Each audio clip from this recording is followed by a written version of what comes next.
This is Caterham 7. It's British. If you're not a motorhead and live in Lithuania like I do, you may have not heard of it. Britain has a long history of producing cars. You may know such names as Mini, Jaguar, Bentley. They all have their roots in Great Britain and all are currently owned by foreign car industry giants.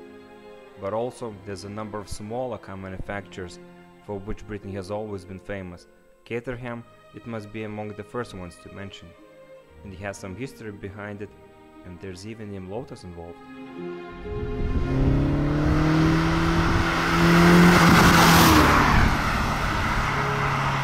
Back in 1968, legendary British car manufacturer Lotus released a new generation of its Lotus 7 model called S3. It was sold under so-called purchase tax system, which allowed sales of cars supplied as a kit avoid tax surcharge that would apply if otherwise sold in an assembled form. Tax rules specified assembly instructions could not be included, but as the rule said nothing about inclusion of disassembly instructions, they were included instead, and all the enthusiasts had to do was follow them in reverse.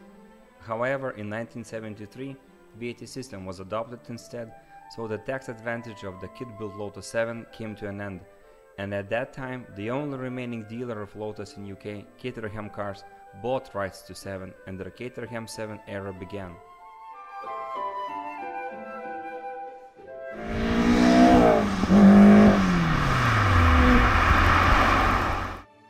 What you see in this video is a direct evolution of Series 3 Lotus 7.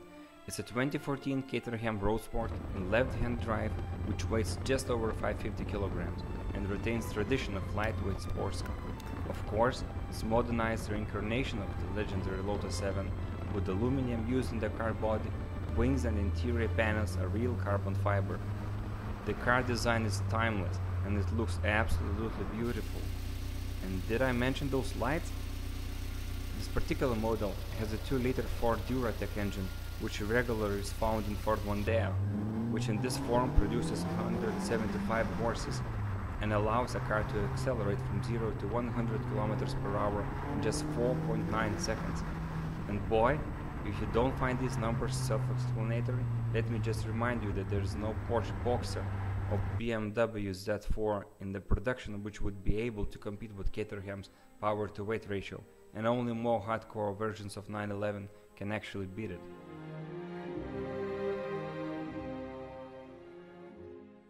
But just forget the mainstream, forget all that's cooked and think of what's raw.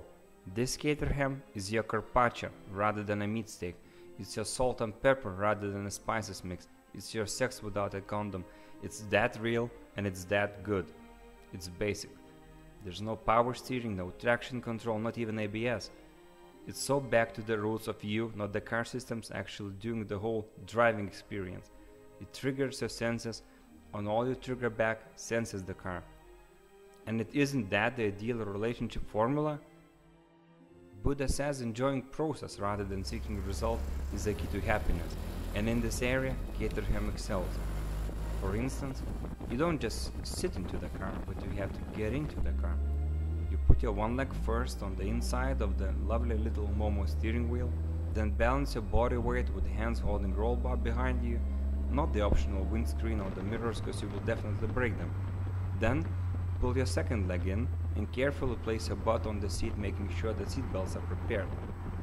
Once you get the seat belts fastened, you can't reach the optional heater control, 12V socket or even the passenger seat, so you have to plan in advance. Engine starting is also procedure, not a simple turn of a key. Then there's a process of mounting and dismounting doors and helping in and out to your passenger. It all may sound complicated, but in reality it's far from that. On the contrary, what you feel going through any of those is pure pride. Of course, this means it's not an easy car to hand your keys to anyone should you for some unknown reason wish so. But do you simply leave your child to even someone you know without providing instructions first? Driving it is relatively easy considering the car it is.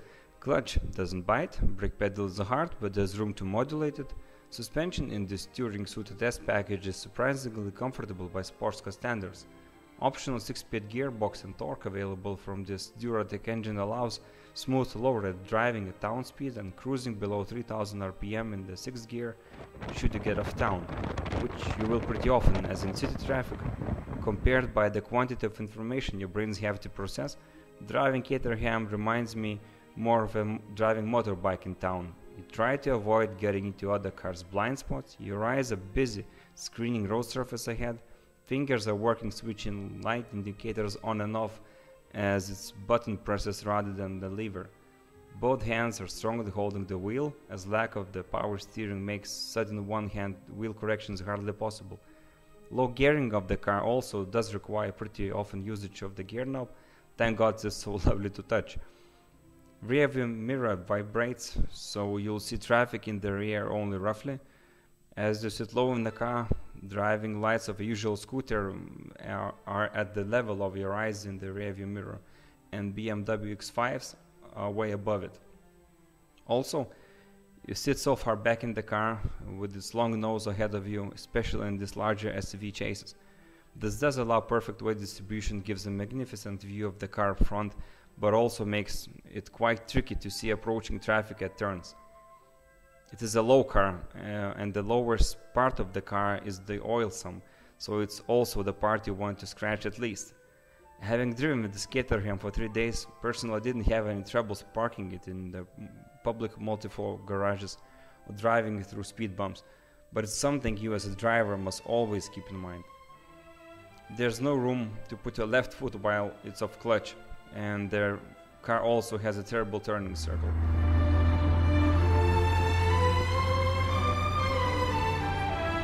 If you're taller, you won't fit to the car with standard S3 chases, and if you're shorter, you won't reach the pedals in a car on this extended SV chases. Otherwise, I'll even use the word as quite practical car. There's a boot which perfectly fits a couple of small bags, as touring package seats are wonderfully comfortable for hours of driving. Let's just say first your brain gets tired from the various information it receives and has to process, and not your bottom.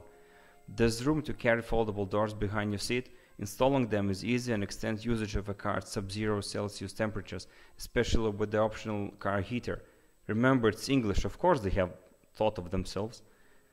Heavy rain will make your shoulders wet even with the hood installed, and when doors and the hood are on, the environment in the car becomes snug compared to open-air motoring.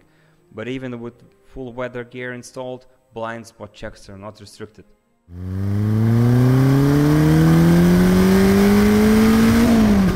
Driving Caterham is sensational. You feel the speed car is gathering by increased wind noise and buffering, and there's not much to isolate you from. The car vibrates, the heat from the engine bay warms your feet. You hear sounds from all sources available in any car: engine, side exhaust and the wind. Except here, they reach you and distorted, called as analog as opposed to digital. Noise isolation. Although Caterham announces maximum speed of its models, I reckon it's relative, as it is mostly enjoyed on B-rolls at full permissible speed, at which holding conversation with the passengers is fully possible should you wish so.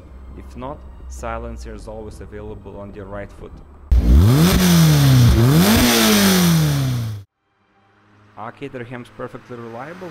No, but neither is your girlfriend. Mechanically, they seem to serve well, leather bits require care, and electronics are English. But by knowing her, you still love her for what she delivers and don't expect the rest, right? This world will cease to exist once the balance in it is broken. And in nowadays, full of lane departure warning, active cruise controls, torque vectoring, and autonomous driving, Caterham stands strongly on the opposite direction. On the one, reminding you what driving in this life is all about.